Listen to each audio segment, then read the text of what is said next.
슬프다 이성이여, 전에는 사람들이 많더니 이제는 어찌 그리 적막하게 앉았는고. 전에는 열국 중에 크던 자가 이제는 과부같이 되었고, 전에는 열방 중에 공주였던 자가 이제는 강제 노동을 하는 자가 되었도다. 밤에는 슬피우니 눈물이 밤에 흐름이요, 사랑하던 자들 중에 그에게 위로하는 자가 없고 친구들도 다 배반하여 원수들이 되었도다. 유다는 환난과 많은 고난 가운데에 사로잡혀 갔도다. 그가 열국 가운데에 거주하면서 쉴 곳을 얻지 못하며 그를 핍박하는 모든 자들이 궁지에서 그를 뒤따라 잡았도다. 내 도로들이 슬퍼한 절기를 지키려 나아가는 사람이 없음이로다. 모든 성문들이 적막하며 제사장들이 탄식하며 처녀들이 근심하며 시온도 곤고를 받았도다. 그의 대적들이 머리가 되고 그의 원수들이 형통함은 그의 죄가 많음으로 여호와께서 그를 곤고하게 하셨음이라. 어린 자녀들이 대적에게 사로잡혔도다. 시온의 모든 영광이 떠나가며 그의 지도자들은 꼴을 찾지 못한 사슴들처럼 뒤쫓는 자 앞에서 힘없이 달아났도다. 예루살렘이 환난과 유리하는 고통을 당하는 날에 옛날의 모든 즐거움을 기억하였음이여, 그의 백성이 대적의 손에 넘어졌으나 그를 돕는 자가 없었고 대적들은 그의 멸망을 비웃는도다. 예루살렘이 크게 범죄함으로 조소거리가 되었으니 전에 그에게 영광을 돌리던 모든 사람이 그의 벗었음을 보고 업신여김이여 그는 탄식하며 물러가는도다. 그의 더러운 것이 그의 옷깃에 묻어 있으나 그의 나중을 생각하지 아니하며 그러므로 놀랍도록 낮아져도 그를 위로할 자가 없도다. 여호와여, 원수가 그 스스로 큰 채 하오니 나의 환난을 감찰하소서. 대적이 손을 펴서 그의 모든 보물들을 빼앗았나이다. 주께서 이미 이방인들을 막아 주의 성에 들어오지 못하도록 명령하신 그 성소에 그들이 들어간 것을 예루살렘이 보았나이다. 함께 읽습니다. 그 모든 백성이 생명을 이으려고 보물로 먹을 것들을 바꾸었더니 또 단식하며 양식을 구하나이다. 나는 비쳐나오니 여호와여, 나를 돌보시옵소서. 아멘. 네, 오늘부터 보게 되는 예레미야 애가입니다. 애가라는 건 슬픔의 노래라는 뜻이죠. 한글 제목이 그렇습니다. 근데 히브리 성경 제목은 발음은 굉장히 비슷하더라고요. 예카입니다. 예카. 근데 뜻은 슬픔의 노래라는 뜻이 아니고 어떻게, 어찌하여, 영어로 how, 이 정도가 제목이 됩니다. 히브리 성경은 사실 권별로 특별한 책 제목이 있지는 않습니다. 히브리 문장이 시작되는 첫 번째 단어가 그 책의 제목이 되거든요. 그래서 어찌하여 이런 일이, 어떻게 이런 일이, 이 정도가 원 제목이 되겠습니다. 예레미야 애가는 충격적인 탄식으로 시작된다는 것입니다. 그래서 한글 성경 번역도 처음을 이렇게 시작을 하지요. 1절에 보면 슬프다 이성이여. 사실 원문에는 슬프다라는 말은 없습니다. 그런데 애가라는 그 제목 이름답게 번역을 할 때 슬프다 이러면서 예카라는 그 어감을 담은 것으로 보입니다. 이렇게 예레미야 애가는 시작부터 범상치 않습니다. 그리고 예레미야 애가를 보는데 우리가 봐야 될 큰 특징은 이 시가 알파벳 시로 구성되어 있다라는 것입니다. 한국말로는 이합체시라고 말하고 영어로는 아크로스틱이라는 표현을 씁니다. 무슨 말이냐? 각 구절들마다의 시작을 히브리어 알파벳 순서에 따라서 시작하도록 일부러 의도하여 구성된 시라는 것입니다. 한글로 번역하기 때문에 전혀 그 어감이 살지 않지만 히브리인들 입장에서는 딱 보는 순간 굉장히 고안된 시라는 것을 느낄 수가 있었을 겁니다. 우리식으로 얘기하면 가나다라 마바사로 시작하게 만든 그런 시라는 거죠. 그러니까 제가 굳이 만든다면 가고자 하나 갈 수 없고 나가고자 하나 나갈 수 없고 다 한 가지로 치우치고 라디오에서 소리가 들리니 마음이 이렇게 얘기하는 겁니다. 자, 지금 제가 처음 시작하는 것마다 말도 안 되는 거지만 가고자 하나 가로 시작하고 나가고자 하나 나로 시작하고 다 한 가지로 할 때 다로 시작하고 라디오로, 그래서 가나다라 마바사로 그 시 첫 소절을 어떤 단어로 시작해야 될지를 아주 잘 생각날 수 있도록 그렇게 만들어진 시가 예레미야 애가라는 것입니다. 총 5장이 있는데 이와 같이 시작되는 게 1장, 2장, 그리고 이제 4장이 그렇습니다. 근데 3장은 어떻게 되느냐? 가로 시작을 세 구절을 하고 나로 세 구절을 시작을 해서 총 이렇게 세 구절씩 반복하여서 히브리 알파벳이 22개니까 곱하기 3을 하면, 그래서 3장은 66구절이 되는 것입니다. 다른 건 다 22구절이 되는 거겠죠. 그런가 하면 마지막 5장에 가서는 갑자기 이 알파벳 순서 규칙을 파괴해 버립니다. 그것도 역시나 고안된 문학적 장치죠. 이렇게 알파벳 규칙이 파괴되는 마지막 장을 보여주므로 파괴된 이스라엘의 예루살렘의 모습을 의도하고 보여주려는 방법인 것이죠. 자, 그러면 왜 이런 구조로 이 저자가 예레미야 애가를 구성했겠느냐라는 것입니다. 예레미야 애가의 저자는 이 내용을 암송하여 부르기를 바랬다라는 것입니다. 그래서 기억하기 쉽도록 첫 글자를 일부러 익숙한 알파벳 순서에 따라 구성한 거라는 거죠. 사실 이런 식으로 만들어진 시가 시편에도 9개의 시편이 이와 같이 만들어져 있습니다. 대표적인 게 굉장히 긴 시가 있죠. 시편 119편입니다. 총 176구절인데 사실 유대인들은 이것을 암송을 하지요. 어떻게 암송을 할 수 있을까요? 그 긴 시를. 이것도 히브리어 알파벳 22개를 8번을 반복해서 썼습니다. 그래서 첫 번째가 알렙이면 알렙으로 8개를 쓰고 그 다음 베트로 다시 8개를 쓰고, 그래서 22개 곱하기 8 하니 176구절이 나오는 것이죠. 그러니까 이 해당 성경 저자는 그런 식으로 써서 오고 오는 세대들이 이 성경을 암송하여 부르기를 바랬다는 거죠. 예레미야 애가는 5장이지만 1943개의 단어로 구성되어 있죠. 결코 적지 않은 단어입니다. 하지만 저자는 후대들이 이걸 암송하여 부르기를 원했습니다. 그 내용이 무엇입니까? 결국 예레미야 애가의 저자는 바벨론 침공으로 우리 남유다가 그 화려했던 그 예루살렘 견고한 성 시온성이 이와 같이 멸망당했다라는 것을 기억하고 잊지 마십시오라는 뜻으로 이렇게 기록했다는 거죠. 누군가는 이렇게 말했습니다.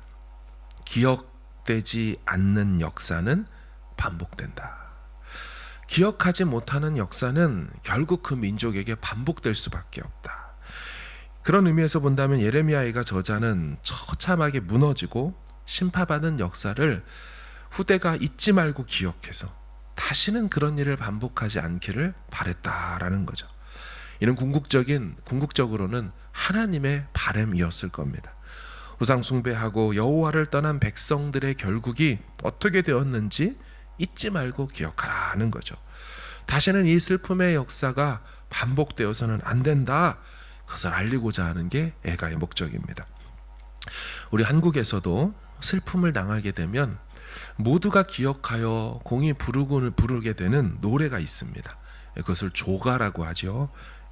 죽음을 슬퍼하는 노래 혹은 장송곡이라고 합니다. 누가 가르쳐주지 않았지만 부르게 되는 노래가 이제 가면 언제 오나 에이야데야 하면서 장례식 때 이 조가를 부르게 되는 거죠. 혹은 아리랑이라는 노래가 있는 것처럼 나를 버리고 가시는 님은 심리도 못 가서 발병난다. 구전되어 입에서 입으로 불리워져 오늘에 이르는 것처럼 히브리인들, 이스라엘인들, 남유다 사람들은 예레미야 애가를 세대와 세대를 거쳐 입에서 입으로 슬픔의 조가로서 불리며 그렇게 불렀던 것입니다. 실제로 지금 이스라엘 사람들도 그들의 종교 달력이죠. 5월에 해당되는 아비월 9일에 5월 9일에 각 회당에서 특정한 때가 되면 이 예레미야 애가를 읽었습니다. 그것을 부르거나 읽는 목적은 첫 번째는 이 주전 587년에 이 바벨론 침공으로 망한 이 남유다의 멸망을 기억하는 것, 또 기념하는 게 첫 번째고요. 두 번째는 헤롯 성전이죠. 세컨 템플인 이 두 번째 성전이 주후 70년에 로마에 의해서 또 멸망당했죠. 무너졌어요. 지금 통곡의 벽이라고 하는 벽만 하나 남았고, 그걸 또 기억하고 기념하기 위해서 이 애가를 부릅니다. 그리고 역사적으로 마지막 최근 역사로는 독일의 히틀러에 의해서 유대인들이 홀로코스트 대량 학살을 당했던 것을 우리 잊지 말자라고 기억하고 기념하기 위해서 지금도 그들은 종교달력 5월 9일에 예레미야 애가를 부르는 것입니다. 물론 우리는 민족적으로 유대인이 아니기 때문에 유대 역사 자체를 기억하고 기념하기 위해서 이 성경을 보는 것은 아닙니다. 그럼 왜 우리는 이 성경을 봐야 할까요? 우상 숭배하고 하나님을 떠난 인생들은 제 아무리 선택받은 선민이라 할지라도 하나님이 가만두지 않으신다는 거예요. 돌아올 수 있도록 반드시 징계한다라는 것입니다. 따라서 우리는 영적 아브라함의 후손입니다. 다윗의 자손 예수 그리스도를 믿는 우리이기 때문에 똑같이 그분의 백성이고 자녀되고 선민된, 예정된, 선택된 우리도 그들의 실패한 역사를 보며 우리도 잊지 말아야 하는 것이죠. 똑똑히 기억하고 성경을 읽으며 그것을 묵상해야 한다라는 것입니다. 사실 5장 전체가 모두 다 시입니다. 그래서 구절구절마다 시적 기법이 완전히 다 녹아 있습니다. 상징, 비유, 직유, 은유, 제유, 환유, 대구, 대조, 점층, 점강, 우리가 한국에서 국어 시간에 배웠던 수많은 시적 기법들이 문학적으로 녹아있는 구절이죠.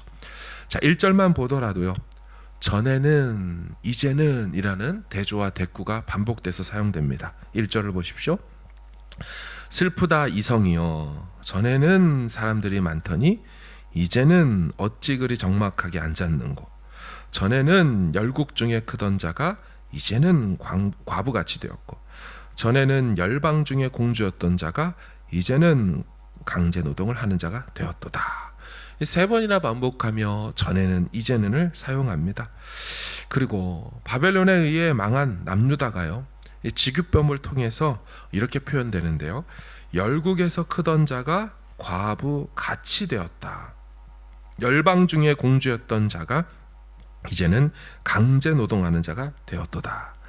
크고 공주였던 자가 남편 잃은 과부가 되고 강제로 나가서 일해야 되는 일용직 노역자가 되는 것, 다 그림 언어들을 굉장히 많이 사용하고 있습니다. 그리고 6절을 보시면 딸 시온의 모든 영광이 떠나가며 라고 말하면서 예루살렘과 시온을 여성으로 의인화하는 기법을 쓰고 있죠. 그러면서 여성으로서 겪게 되는 수치스러운 표현들을 눈에 보이듯이 설명을 하고 있습니다. 8절 하반절을 보시면 모든 사람이 그의 벗었음을 보고 업신여김이여. 그애라고 되어 있지만 이 3인칭 여성 단수입니다. 원문은 그녀라고 번역을 해야 되죠. 영어 성경은 당연히 허라고 했습니다. 모두가 그녀의 벗은 몸을 보고 있도다. 예루살렘이 여성으로 의인화되면 굉장히 수치스러운 거죠. 성벽이 다 무너졌으니 속이 다 들여다 보이는 겁니다.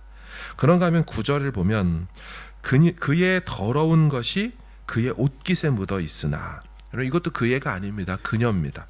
그러니까 직역하면 그녀의 부정함과 더러움이 그녀의 치맛자락에 묻어 있도다. 그 더러움과 부정함이 치맛자락에 묻어 있다.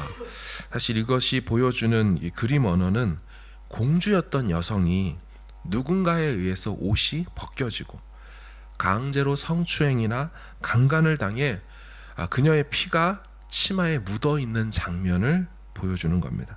그러니까 굉장히 강렬하고 충격적인 장면으로 보이도록 그렇게 끔찍하게 좀 묘사한 거죠.